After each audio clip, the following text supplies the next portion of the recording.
If you cried in this movie, it's because you're one giant baby.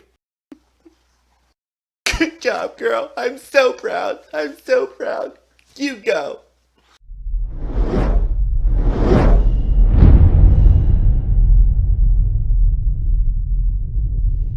Hey movie watchers, welcome to today's review of Fighting With My Family, starring Florence Pugh, I think I said that right, Jack Lowden, Lena Headey, Nick Frost, Vince Vaughn, The Rock shows up a few times as well.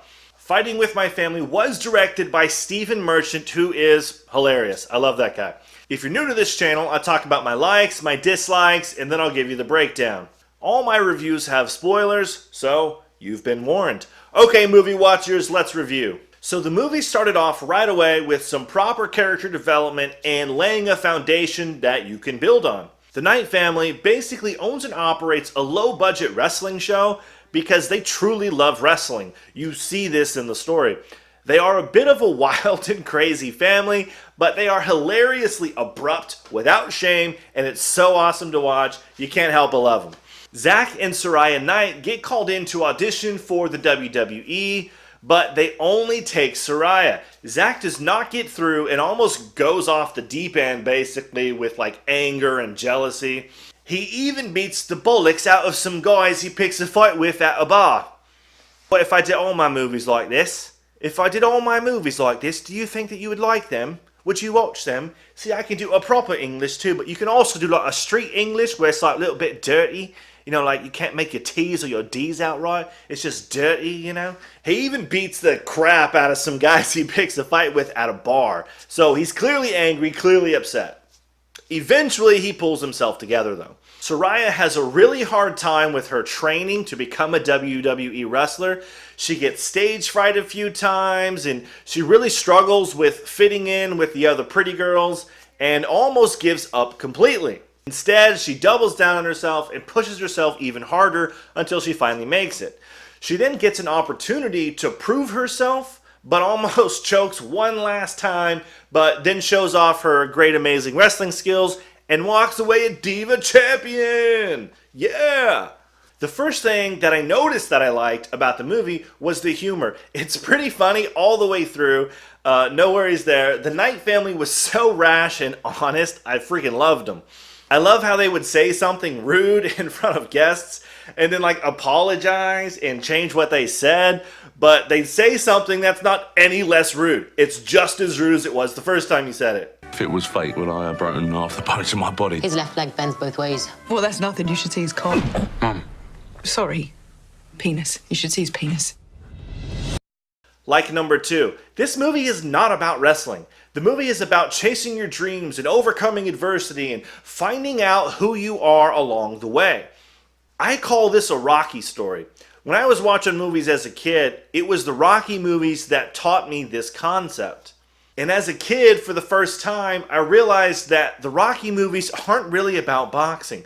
They're about so much more than that. This movie is very similar in that way. Lastly, and my favorite thing about this movie was actually the real, true, genuine moments that take place. From when Vince's character asks Florence's character why she wants to be a professional wrestler, to when she pleads with him to take her brother, to when she says goodbye to her whole family to go to America to start her training, but her brother didn't want to go to the airport to say goodbye. The actors and filmmakers did a great job capturing the weight of these moments. Moving on to my dislikes, dislike number 1, I noticed a couple of errors in the movie. For example, there's a scene or two where you can actually catch some of the extras or off-screen actors like staring at the camera and like not really knowing what to do. And like when Zach's girlfriend is giving birth and she's in the hospital bed, they didn't notice or they didn't care to like add a bump to her stomach. Actually really noticeable. Like I heard several people in the theater like whispering about it. And it is meaningless, I get that. It's got nothing to do with the movie, but the details like this are important because it makes the filmmakers look lazy. It's like number 2. They wrote the ending to be some sort of surprise wrestling match for the title. Now, I'm not sure how it went down in real life, but wrestling is premeditated, and the match would have already been pre-scripted and rehearsed. I think they just did that for the movie watchers, for us, And again, I'm not really sure what happened in real life, so I don't know, but I thought this was questionable. Lastly, and it's my biggest complaint, is I feel like they give too much away in the trailers. They don't really give away the movie by any means or the experience of watching it, but they do show more than I think they should, and they do give you like some of the really funny parts that would have been better to have seen them for the first time in the movie in the theater. Movie watcher question.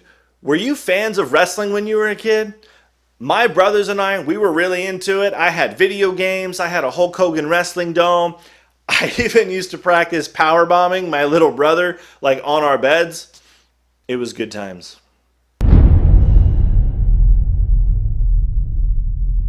Okay, movie watchers, here's the breakdown.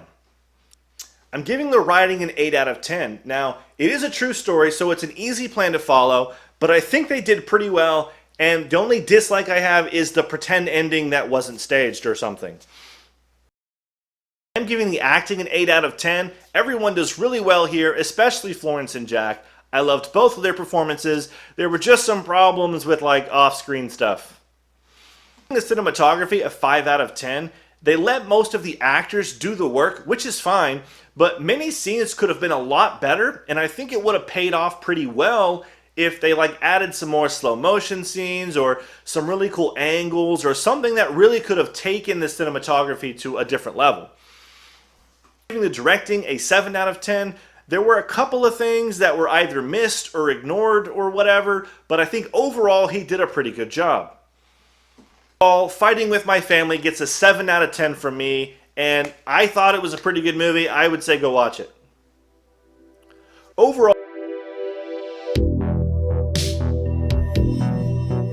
for watching. I hope you enjoyed this video. I've got more reviews, more discussions coming your way, so check back soon for those guys, and I'll see you on the next one.